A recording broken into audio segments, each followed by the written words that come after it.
So where we are is the Route 21 trial that we did has turned out to be a great success. I think there are only 4 users that have registered to use it, and I know that it doesn't suit many people. So at the moment we are currently evaluating the routes from Douglas to Ramsey, Douglas to Peel and Douglas to the south, focusing mainly on getting as far as Castletown. There are a couple of ways that you can get onto a bus if you're using a wheelchair or a mobility scooter, either the Kassel Kerb, which sits level with the bus, or the need for deploying a ramp from the bus. And so we're having to evaluate all the stops on those routes to work out where it is that people could actually, if they were in a mobility scooter, get on or get off of the bus. And we know we have some anomalies because we've been doing Kassel Kerbs as we go round the island. And places like Crosby, for example, there's a Kassel Kerb on one side of the road, so you could get on the bus there, but on the return journey you can't get off on the other side of the road because there isn't the same provision. So highways are busy looking at the height of the curbs to check if it's okay and it's safe to deploy ramps, and we know the location of the Kassel Kerbs, and what we need to do is put together information for the users of those routes so they know which stops in which direction are accessible for them.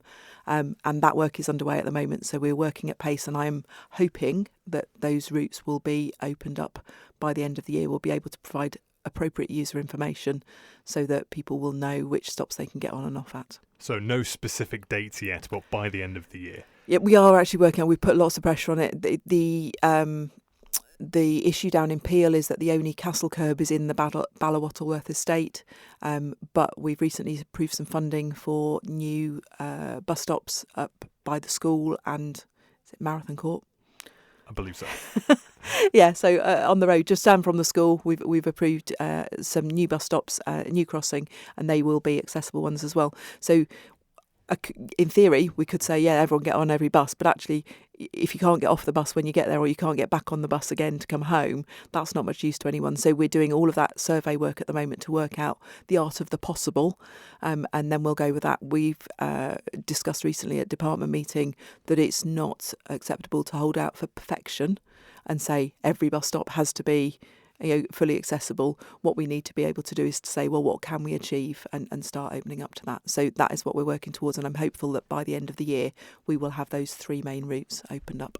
Mr. Corkish has said, Kassel Kerb or not, if there is a ramp available off the bus, then he'd be happy to take that route anywhere. But so why do we need these Kassel Kerbs, I suppose? So Kassel Kerbs allow the bus to pull straight up, and there's a level access, and so you sort of slope the pavements up to the top of the kerb. The bus ramps can only be deployed if the height of the kerb is at least 100 millimetres, and some of the kerbs are not high enough for it to be safely deployed. The angle on the ramp becomes too steep then. There is an additional burden on drivers because it does take more time to deploy the ramps and things like that as well. So we need to work out which stops we can tell people that it's safe for them to use. Now, Mr. Corkish claims his human rights have been violated, as he'd like to use the bus to get to the NSC for these and use these pensioner specials that are on offer there. Would you like to respond to that claim that his human rights are being violated? I don't think it's necessarily a human rights issue. However, it is our aim to make the bus service as accessible as we can to as many people, and that includes not just people with restricted mobility, but also those that need hearing loops or who have sight impairments as well. And we are continuing to work to do that. In terms of this date then, like you mentioned there, you can't set a specific date, but are we looking towards the end of this month? We might see this map put out there showing which routes are open?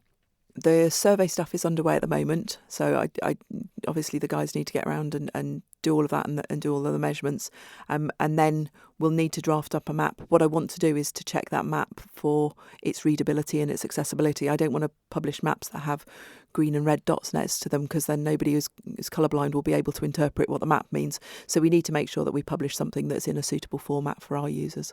And to go back a couple of weeks when you said that on the Mannin Line, were you confident at the time that you were giving a factual account of what was to come? Yeah, work is underway. Yeah. It genuinely is underway. I have to say, the DOI now is a smaller department than it has ever been, and all of the teams of officers in all of our different divisions are working incredibly hard every single day, and we have a limited amount of resource, a limited amount of people to do this work, but I am confident that this work is underway in between all of the other business as usual work that we need to do. And I know that Mr. Corkish has been scathing about previous ministers and their failure to deliver on it.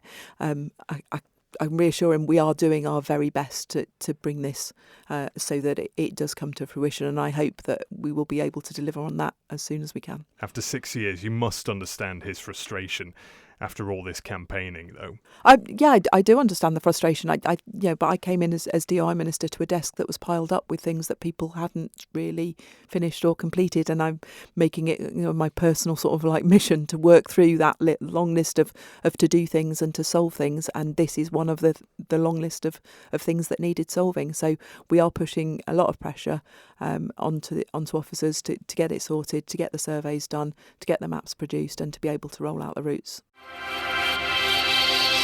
Thank you for making it to the end of the Manx Radio newscast. You are obviously someone with exquisite taste. May I politely suggest you might want to subscribe to this and a wide range of Manx Radio podcasts at your favourite podcast provider, so our best bits will magically appear on your smartphone.